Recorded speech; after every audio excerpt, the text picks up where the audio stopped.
Começa agora mais uma edição do programa Direitos e Deveres, Cidadania em Ação.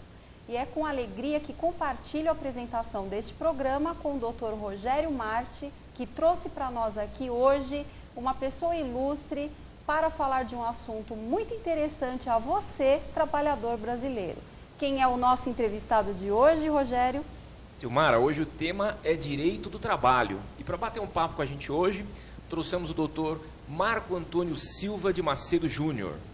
O doutor Marco, ele é advogado especializado na esfera trabalhista, além disso é professor, né, tanto em cursos preparatórios para carreiras jurídicas, quanto o famoso preparatório para a OAB, né, tanto que é conhecido lá em Santo André como o Marcão da OAB, né, ele é coordenador do ProOrdem, do curso preparatório também lá em Santo André. É uma pessoa fantástica e acredito que tem muito a dizer e a somar aqui com o nosso programa. Tudo bem, Marco? Bem, boa tarde a todos, telespectadores da TV Destaque. Gostaria de agradecer aqui o convite, né? E hoje comentaremos aqui sobre direitos trabalhistas, né? Direitos violados aí pelos empregadores, né? E eu sou até suspeito hoje para falar aqui, porque eu sou advogado de empregado, sou advogado de um sindicato lá em Santo André, Sindicato dos Empregados em Hotelaria e Gastronomia. E hoje conversaremos sobre isso, né? Vários direitos que são desrespeitados aí no dia a dia das relações de trabalho. Muito obrigado pelo convite. Doutor Marco Antônio, é um prazer recebê-lo aqui, seja muito bem-vindo. Gostaria que o senhor dissesse ao trabalhador o seguinte: nós sabemos que muitas pessoas, né, trabalham durante meses, às vezes até anos, sem registro em carteira. O registro em carteira é obrigatório? Isso é verdade, Silmara. Infelizmente, nós ainda temos algumas categorias aqui no Brasil de empregados que estão trabalhando sem o registro na carteira de trabalho, né? Vou até colocar a minha categoria lá como uma certa referência, né? Os empregados, garçons de restaurantes, cozinheiras. Então, a nossa categoria, nós temos ainda, infelizmente, essa situação do trabalhador no dia a dia, indo para o serviço e sem o registro, né?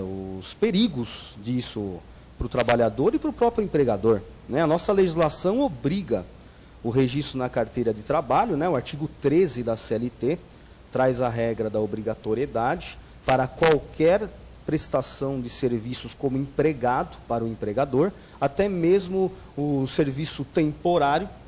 Então, muitos pensam que o contrato de experiência não precisa ser registrado. Vamos fazer uma experiência, até o contrato de experiência tem que ter o registro na carteira de trabalho. Isso, além dos benefícios para o empregado de previdência privada, né, um eventual acidente do trabalho, um afastamento por doença, por empregador também traz um certo conforto, né, porque o empregador cumprindo a legislação trabalhista, isso evita depois uma fiscalização do Ministério do Trabalho e eliminaria até reclamações trabalhistas na Justiça do Trabalho, porque infelizmente, pela falta do registro, nós temos muitos processos tramitando na Justiça do Trabalho e os empregadores depois são condenados, né, o empregado provando os requisitos lá do artigo 3º, né, trabalhou de forma contínua, subordinada, recebendo o seu salário, o juiz do trabalho vai conceder, né, o registro na carteira e o empregador sofre até uma punição administrativa. A multa é uma multa pesada. Pela nossa legislação, cada empregado sem registro são 10 salários mínimos.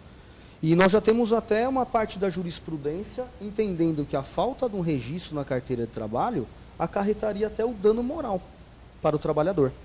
Porque se pararmos para até fazer um raciocínio jurídico, né, e da nossa CLT, o empregado sem o registro na carteira de trabalho, ele estaria sendo excluído da sociedade, né? Muitas vezes não consegue abrir uma conta bancária porque não tem comprovação de renda. Agora, com essa regra da Caixa Econômica, programa Minha Casa Minha Vida, com o registro na carteira tem direito ao fundo de garantia, com o fundo de garantia consegue aderir planos especiais na Caixa Econômica, aquisição da casa própria. Então, já temos aí jurisprudência, tanto nas varas do trabalho como nos tribunais, considerando até o dano moral pela falta do registro e dando uma indenização a título de danos morais. Indenizações aí numa média de 5 mil a 8 mil reais só a título de danos morais. Então o registro ele é obrigatório, sim. E isso é uma segurança tanto para o empregado quanto para o empregador. E o Dr. Marco, ele é pioneiro nesta situação que envolve a cobrança do dano moral pela ausência de registro, né? Eu me lembro bem que uma vez ele chegou a me mostrar um folheto, né, um folheto de propaganda da Caixa Econômica Federal, dizendo que se você tem o registro em carteira, você consegue o financiamento pela Caixa, condições melhores, aquela coisa toda. Ele junta isso no processo, que é convencimento, né? É verdade. Para o juiz se convencer realmente dessa lesão. O empregador, ele tem uma carga de tributário, uma carga de direitos muito pesada. Talvez isso leva o empregador a realmente não registrar ou fazer esse tipo de coisa. Mas, como o Dr. Marco colocou, realmente é uma situação que deve ser repensada, porque depois sai mais caro. Não é isso? Acaba saindo mais caro. Sai até mais caro, até depois tem que contratar advogado, já tem a despesa com o escritório de advocacia, né? Tem empregado que, às vezes, numa briga pessoal não quer fazer um acordo, e aí vamos com o processo até o final, a condenação fica num valor alto, e esse dano moral que você falou, seria até pela perda de uma chance, né? Perdi a chance de ter meus direitos trabalhistas, os direitos da categoria sindical, pela falta do registro. A única coisa que eu não concordo é com a questão do advogado, porque é bom contratar advogado. Isso é verdade, sim, né? Isso é verdade. Doutor Marco, e a questão da jornada de trabalho, do horário de trabalho, isso também é um campo de grandes lesões ao empregado, não é? Nós temos hoje a situação, muitos empregados estão fazendo hora extra hoje em dia para manter o emprego. Essa é uma situação bem corriqueira aí no dia a dia das relações de trabalho. Então, a carga semanal e diária é grande, né? Os empregadores se aproveitam disso, porque fazendo a hora extra o cara mantém o emprego, o empregado sabe que tem que fazer essa hora extra para não perder o emprego. A nossa legislação, a CLT, traz a regra, né, no artigo 58, que a jornada tem que ser de 8 horas por dia. Só que a nossa Constituição Federal de 1988 trouxe um acréscimo nessa regra da CLT. Trouxe também a regra da jornada semanal. Então, como é que fica a situação da jornada de trabalho de um empregado comum no Brasil? 8 horas por dia, 44 semanais. Até 8 horas por dia e 44 por semana seria uma jornada normal, você receberia o seu salário normal. Ultrapassando 8 horas por dia, ultrapassando as 44 semanais, aí nós entraremos no regime de horas extras. Essa é uma situação do empregado comum. E nós temos na nossa legislação também situações especiais. Aqueles empregados que têm uma jornada diferenciada. Vou dar um exemplo para vocês, telespectadores, acho que muitos nem vão saber o que eu estou falando. Os bancários. Bancários é um exemplo clássico, Pela nossa CLT, o artigo 224, o bancário é uma jornada especial de 6 horas por dia. Temos até a situação da telefonista, operadora de telemarketing, onde a jornada é de 6 horas por dia e 36 por semana. Mas o dia a dia do trabalhador, do direito trabalhista, nós temos a jornada normal de 8 horas por dia, 44 por semana.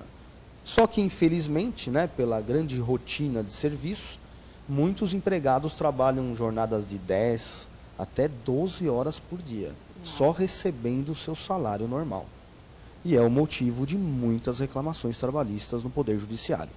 Não é à toa que vivem falando que o Poder Judiciário está abarrotado de processos em virtude das lesões da jornada de trabalho, pela extensão da jornada de trabalho. Os trabalhadores, muitos, são verdadeiramente escravizados, nós sabemos, pelo excesso de jornada de trabalho.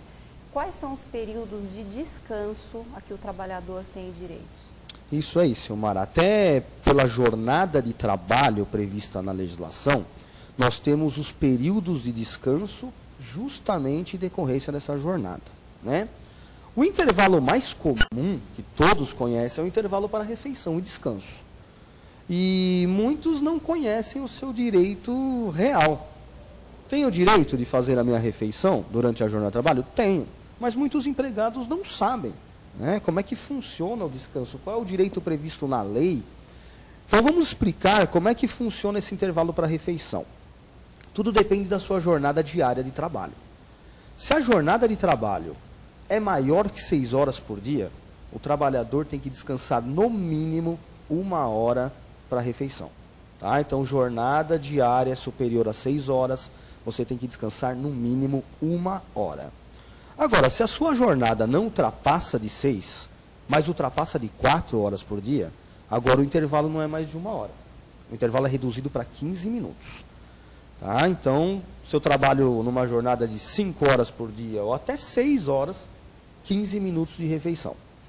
E aquele trabalho que às vezes é realizado aos sábados, né, das 8 ao meio-dia, uma jornada de até 4 horas por dia, aí não tem direito a nenhum intervalo para a refeição. Então, o intervalo para a refeição, o telespectador fica sabendo direitinho como é que funciona a regra, o intervalo só existe numa jornada acima de 4 horas. Se você trabalha mais que 4 horas por dia, você já tem direito ao intervalo para a refeição. Se passar de 4 e não passou de 6, são 15 minutos de refeição.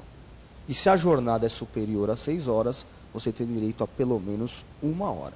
Doutor Marco, também existe o intervalo que a gente chama de interjornada, né? Entre uma jornada, o término de uma jornada e o começo da outra jornada. Mas falando em intervalo, chegou a hora do nosso intervalo. E nós já voltamos para falar com o Dr. Marco dessa questão, né? Lembrando que esse programa ele será reprisado à sexta-feira, às 7h30, aos sábados, às 21h30 e aos domingos, às 22 horas. E se você quer ser nosso anunciante, colaborar aqui com o programa e colher os frutos desta audiência fantástica que está cada vez galgando mais aí a cada programa que nós temos, é só mandar um e-mail para direitosedeveres@oabguarulhos.org ou ainda ligar no telefone 2468-8199 e falar lá com a Denise, com a Débora, que você poderá ser o nosso anunciante. Assim como mandar sugestões aqui para o nosso programa. Voltamos já.